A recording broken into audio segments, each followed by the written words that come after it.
క్రైస్తవ మతంలోకి చేరి ఏదైతే ఎస్సీ, ఎస్టీ హోదాను పొందుతున్నారో వాళ్ళకి సుప్రీంకోర్టు ఒక కీలక తీర్పుని వెలువరించింది. అయితే ఇప్పటివరకు కూడా ఎవరైతే క్రైస్తవ మతంలోకి చేరి ప్రార్థనలు చేస్తూ ఉంటారో వాళ్ళు ఎస్సీ, ఎస్టీ అట్రాసిటీ కేసులు పెట్టి దాంట్లో రక్షణ పొందే అవకాశం లేదంటూ కూడా గతంలో అటు ఆంధ్రప్రదేశ్ హైకోర్టు కూడా తీర్పునివ్వడం జరిగింది. దాన్ని సమర్థిస్తూ కూడా ఇప్పుడు సుప్రీంకోర్టు తీర్పును చెప్పడం జరిగింది.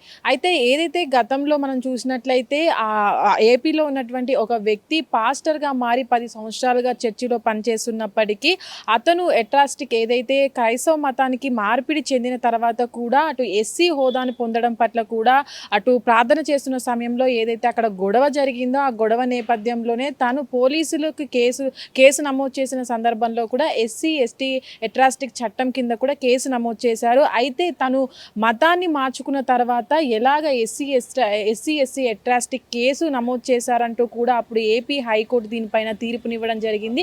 క్రైస్తవ మతంలోకి మార్పు చెందిన తర్వాత వీళ్లకు ఎస్సీ హోదా అనేది కల్పించడం చాలా తప్పంటూ కూడా ఇది చట్ట విరుద్ధం అంటూ కూడా కోర్టు చెప్పడం జరిగింది. అయితే ఈ నేపథ్యంలోనే ఏదైతే అటు ఆంధ్రప్రదేశ్ హైకోర్టు తీర్పును వెలువరిస్తున్న సందర్భంలో కూడా దీన్ని సవాల్ చేస్తూ అటు సుప్రీంకోర్టులో కూడా పిటిషన్ దాఖలు చేశారు. అయితే విచారణ జరిపినటువంటి సుప్రీంకోర్టు కూడా ఈరోజు తీర్పునివ్వడం జరిగింది. ఎవరైతే తన మతాన్ని మార్చుకుంటారో వాళ్ళందరూ కూడా ఈ ఎస్సీ ఎస్టీ అట్రాసిటీ చట్టం కింద రక్షణ పొందడం కుదరదంటూ కూడా తీర్పునివ్వడం జరిగింది. అయితే ఇప్పటివరకు కూడా మనం చూసినట్లయితే దేశంలో ఏదైతే ఆర్టికల్ 341 ప్రకారం కూడా అటు హిందూ, సిక్కు, బౌద్ధ మతానికి చెందిన వారికి మినహాయింపు ఎవరైతే మత మార్పిడి అంటే క్రైస్తవులుగా మారి ఉంటారో వాళ్లకు ఈ ఎస్సీ అట్రాసిటీ చట్టం కింద కూడా రక్షణ కల్పించమంటూ కూడా కోర్టులు చెప్పడం జరిగింది.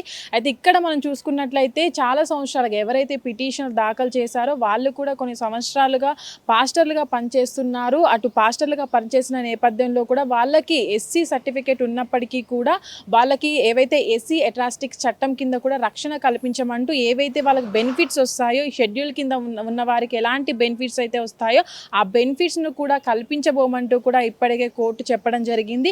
అయితే ఈ సందర్భంగా మనం చూసుకున్నట్లయితే ఎవరైతే మత మార్పిడి చెందుతారో మతానికి సంబంధం ఉంటుంది కానీ వాళ్ళు మతం మార్పిడి చెందిన తర్వాత కూడా ఈ ఎస్సీ ఎస్టీ ఎవరైతే చట్టం కింద రక్షణ పొందేవారు కావచ్చు, ఇటు బెనిఫిట్స్ పొందేవారు కావచ్చు, దీనిపైన కూడా వాళ్ళకి మినహాయింపులు ఉంటాయంటూ కూడా సర్టిఫికెట్ ఉన్నప్పటికీ కూడా వాళ్ళకి ఎలాంటి సదుపాయాలు కల్పించరంటూ కూడా ఈ చట్టం కింద అయితే కోర్టు తీర్పునివ్వడం జరిగింది. అయితే ఇప్పటి వరకు కూడా చాలా మంది మతం మారిన తర్వాత కూడా వాళ్ళు ఎస్సీ అని చెప్పుకుంటూ కూడా చాలా మంది పైన అటు కేసులు అనేవి పెడుతూ ఉంటారు.